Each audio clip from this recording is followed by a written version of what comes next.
Hi everyone, welcome to another episode of Quick Talks with Rajvardhan. And in today's episode, we have with us CA Karthik Prabhu. Unlike other people whom I've got you in here, this guy is someone who's so new to me that this is the first time that I'm talking to him. But he's a very sportive man as far as I've heard from him because he's a Man U fan and he keeps quizzing people. I hope he doesn't ask me any questions during this talk show because I'm the one who's going to ask questions in here. And Karthik Prabhu, heartily welcome. I heartily welcome you to this what to say interview of ours. And in this particularly, there's no particular theme. I'll be just questioning you about a couple of things. You can share your experience, and this is not going to be anything very professional. It's going to be very personal. Yeah. Yeah, So thank you for having me here. Actually, it's the first time someone has addressed me as CA Karthik Prabhu, so it sounds nice. okay, Post qualification is the first time. that really brings a great smile. Yeah.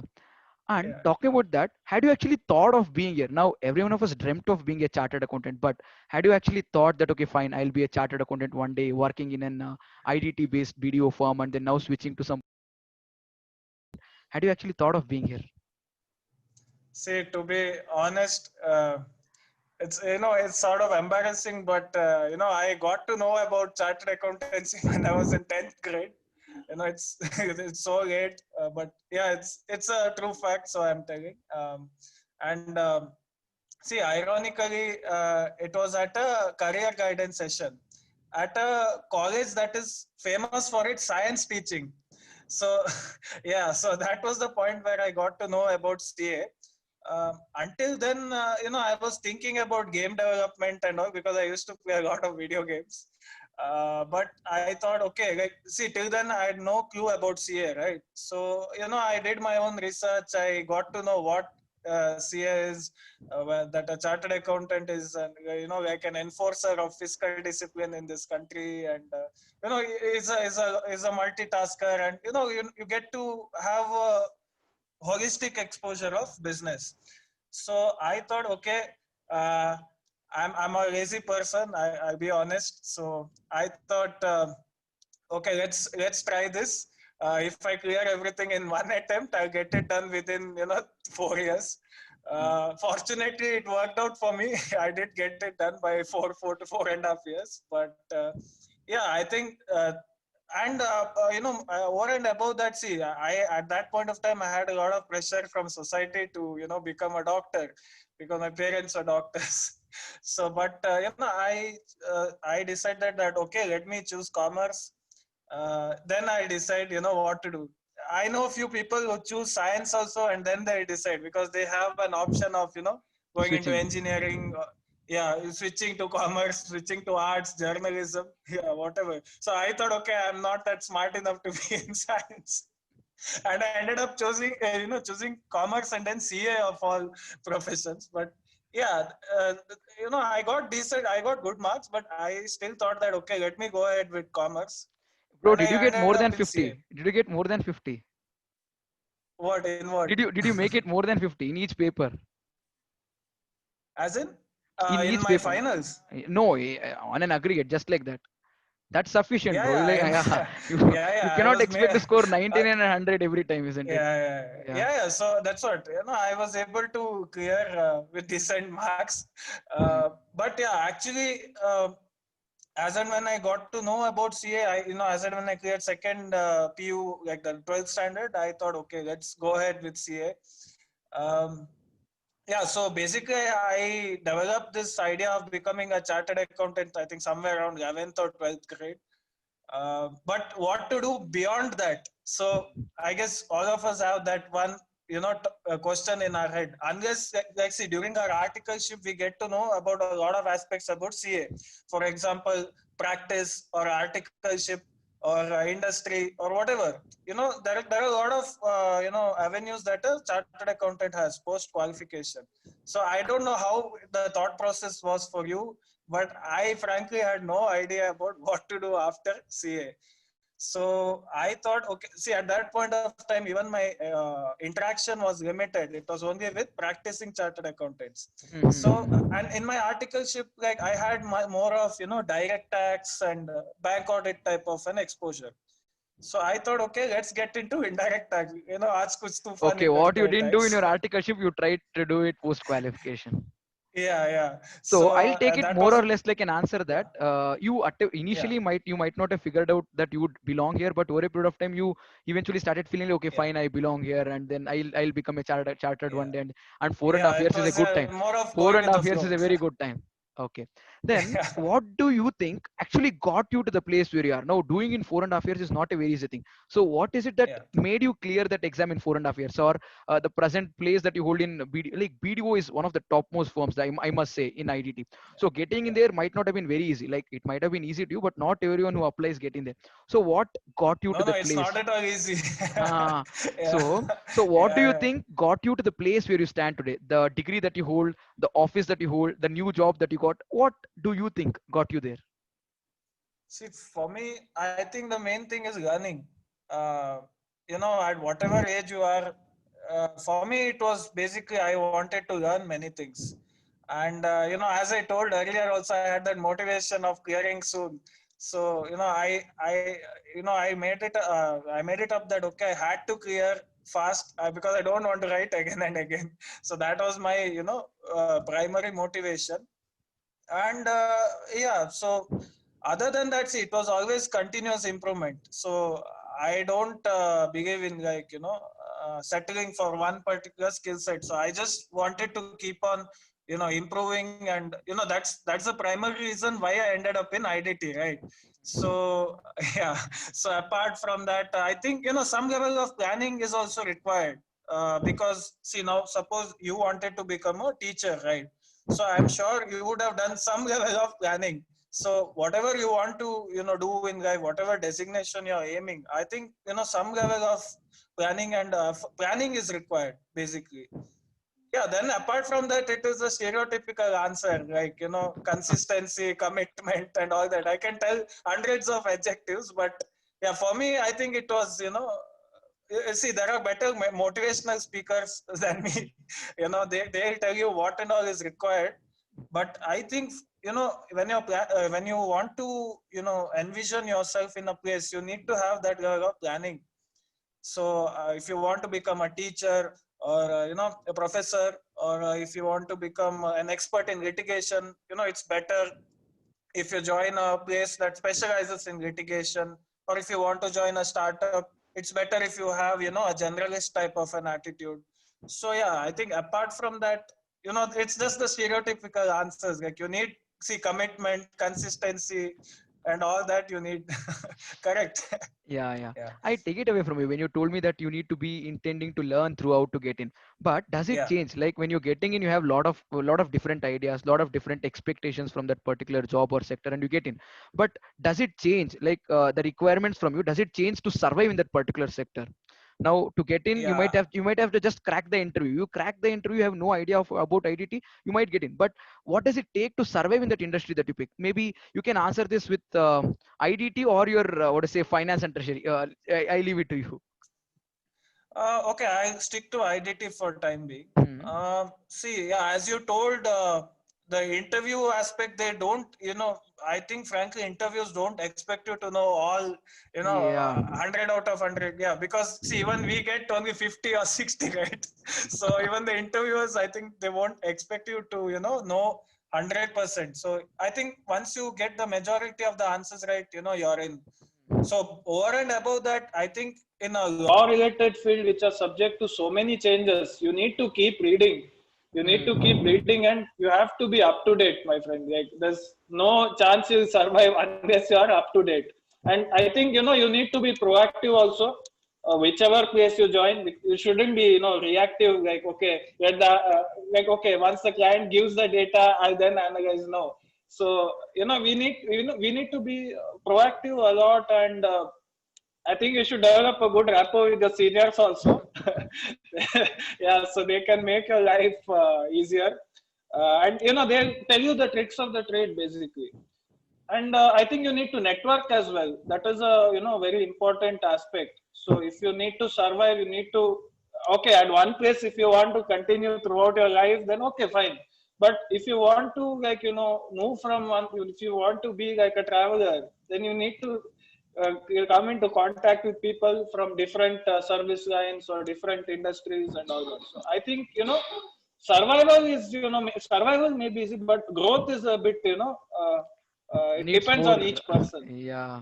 Yeah, it needs like, all sort of skills. Like you need to learn Microsoft Office, you need to have soft skills, and you need, I think, somewhere down the line, you need to be at the right place at the right time too. Yeah. Yeah. The Talk about a fortune lot of favors the things. brave. Data. Yeah, Yeah. you just quoted like you need to be at the right place at the right thing.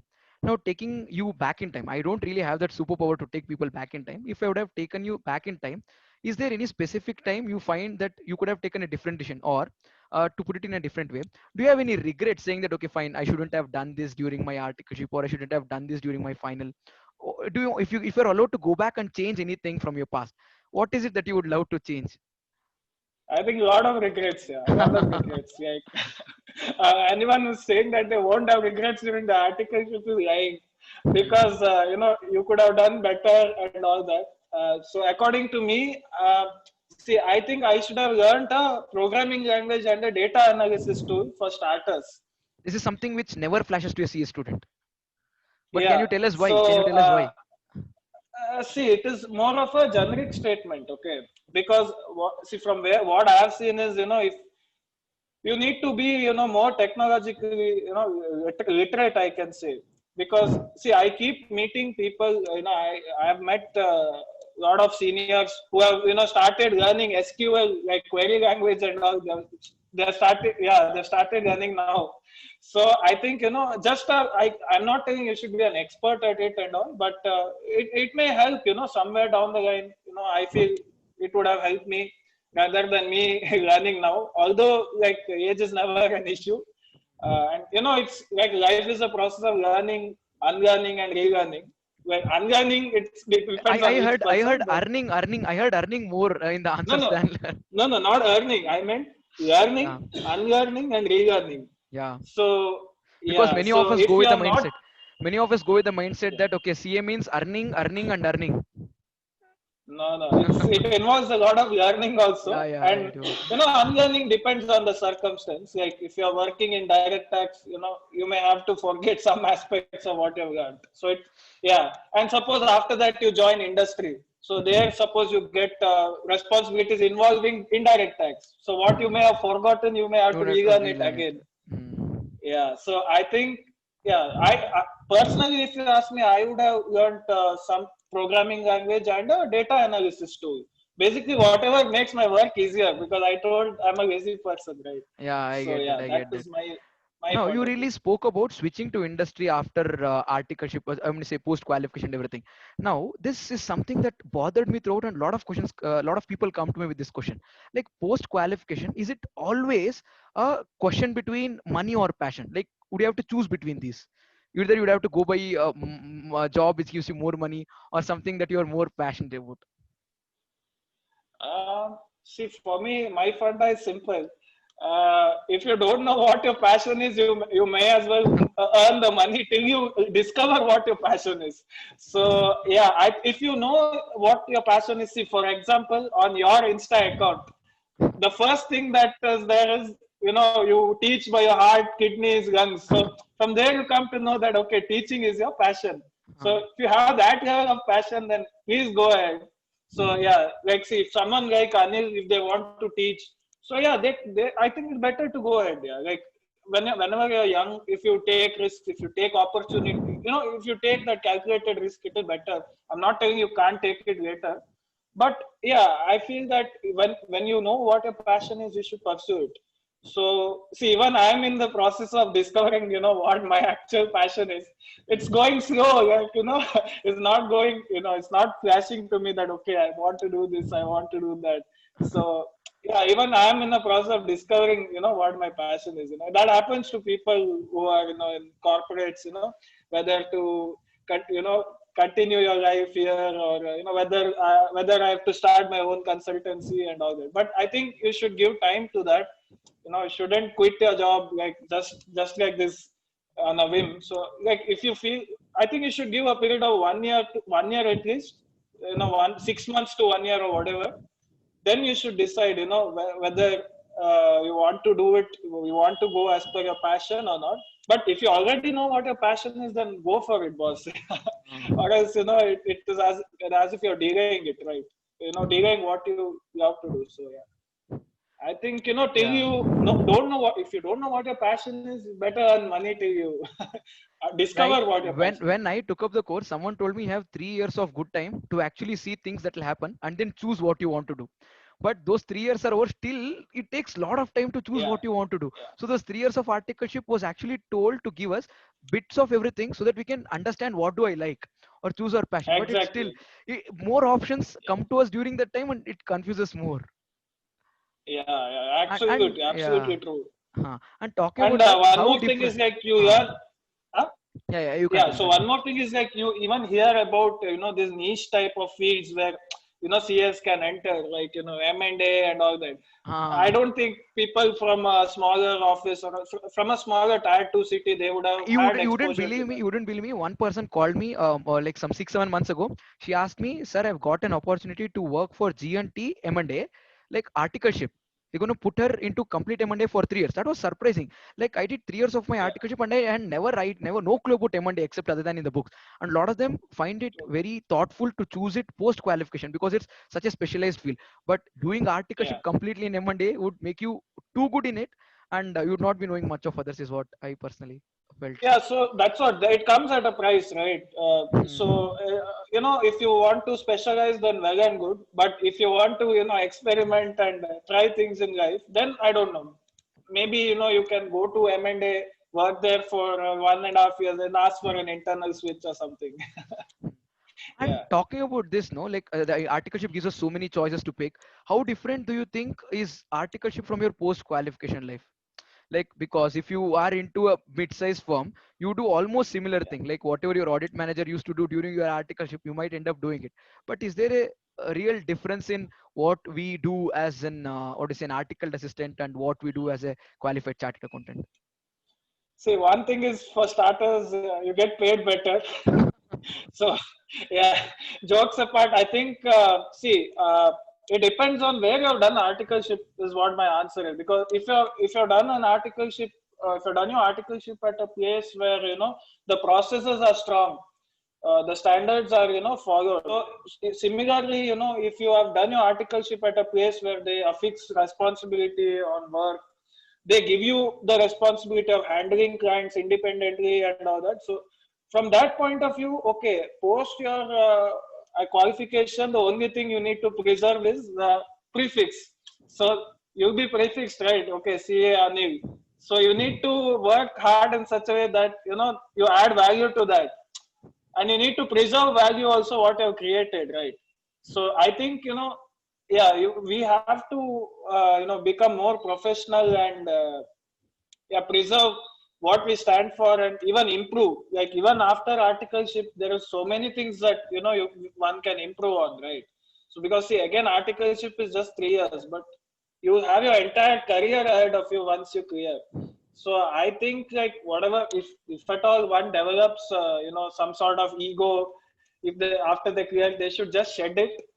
No, at the same time, okay, you can keep your you should keep your self confidence intact, because your self confidence and belief intact. But I think you should just shed your ego and whatever, if you have developed some false sense of ego, and you just start learning again, like okay, some new aspect, or you just keep improving on the knowledge that you have learned. So yeah. That's nice. And the entire viewers who's watching this are those people who are in their foundation level or at the intermediate level, or people who just cleared inter and thinking for articleship, or people who are in articleship aiming to final, or few people who just what to say expecting to see what can they do after their CA finals. So if I can give you a minute, what exactly would be your message to them? What is it that you wish someone would have told you when you were at their place? Okay, I wish that I created my LinkedIn profile for starters. Because I created my LinkedIn profile, after I cleared, and actually the first job that I got also was through LinkedIn. So that's the power of LinkedIn. So I think first, even if you are an article or so, please create your LinkedIn profile. Start following influential people who are in the industries, because see, when you are doing your articleship, you'll have most of the interaction with practicing chartered accountants, right? So the more you interact with the the chartered accountants who are in the industry, you get a broader picture is what I would tell. And see, apart from that, like see, if you are joining the industry or so, you need a lot of patience also. Patience and proactiveness is required. So, like you can't expect to get a role that involves a lot of front end and all that, a lot of front end activities, and we need to be patient. So patient, uh, proactiveness, patience, proactiveness, and I think whichever industry you're planning to join, or whatever sector you're planning to join, I think you should lay the foundation in your articleship. Like for example, if you want to make a career in the markets, so I think it is better if you learn such qualities like reading Economic Times daily. It should be a habit, I feel, for all CS students. Except page 3, not the And page 3, yeah. other pages also. Yeah, other pages also. Yeah, apart from that, I think that's what, as I told, if you're aiming to make a career in markets, so learn better, learn by reading some books, or investment books, or better just get into investing. Learn. So there are so many online courses available: fundamental analysis, technical analysis. So if you can grasp it and apply it in the real life, then no, nothing better than that. But okay, apart from markets, if you want to make a career in, let's say, tax or whatever, in direct tax, so suppose, let's say, not many may know this, but you have to know Foreign Exchange Management Act also, like FEMA. if you want to have a career in direct tax. So similarly in transfer pricing, it's better if you read OECD reports and all that, because they lay out such a detailed manner, what you need to do and all that. So coming back to, so you had asked this question earlier, right? What I wished I would have done. So I think I would have studied even FICCI reports. FICCI releases so many nice detailed reports about different industries. So and it's very user friendly also. Like even a person like me can read. So yeah, I Hey, think for all the there's a viewers lot. out there, for all the viewers out there, he's been giving a really wrong opinion about himself by saying that he's lazy, he's not too smart. But from the references that I got about this guy is a champ, and he's such a person who'll write the exam, come out, and then tell others. Did you write this question number 2A? The answer is 14,612. Did you get this? This is from that material, that article. He's such kind of a guy with amazing memory, and then really, I would say, really good. I would say, really good with respect to the subject that he basically takes. And telling that you should not be considering this guy as a nerd. That's what the people who referred me him told him. He might, if you see him in the examination hall, the way he writes the exam, if you look at his mark sheet, he might sound like a complete nerd, but this guy is a really cool guy. If you guys actually know, he's a quizzer, and he has an amazing Instagram page wherein he keeps posting all these quizzing topics and all. And he has a little bit of that history also during his articleship time wherein he conducted few quiz competitions, everything. And he's a very passionate memer. If you follow him on a single day, you see like 10-15 memes coming up in his stories, and he doesn't share it from some other page, he makes it. And I don't know why he didn't mention it throughout the interview, but he's an amazing memer, and is what to say, very passionate quizzer also that way. And he doesn't participate in quiz, he's a quiz master that way. Am I right in what I'm No, trying now to say? actually it's been a while since So actually in Bangalore there are a lot of open quizzes. So I think now, considering the situation, I think it's just through Zoom and all that. I participated recently. I couldn't win. It's a long time since I went. So yeah, I think you need, and you told earlier what one needs to survive in the industry.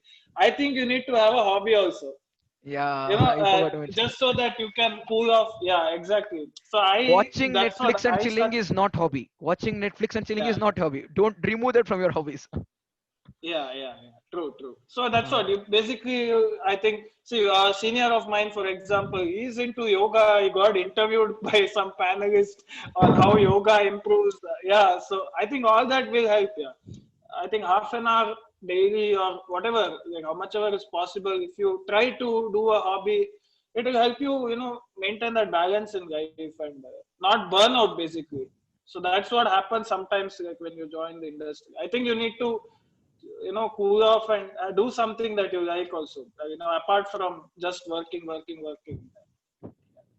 That's really thoughtful. You give us a lot of points to churn about and then think and then try and implement. Let us see. Now even I'll pull off 30 minutes for my hobbies on a daily basis. Yeah, Okay. yeah. Okay, that's really nice. Thank you, Karthik Prabhu, for being on our show and then trying to help our viewers. The entire intention is to just ensure that if when you were a student, you would have wished some chartered accountant would have come up and then told few things. Yeah, because the kind of stereotype thing that we usually see when we are at CA Foundation or CA Inter student is chartered accountant is a guy who has like big glasses and then fat belly, bald head, and then really nerdy and just walks slowly, signs And documents, cash in this pocket. a cash in this pocket. In, yeah. So just that. So we need to just change that mindset and then tell like, okay, chartered accounts can actually be really cool, huh?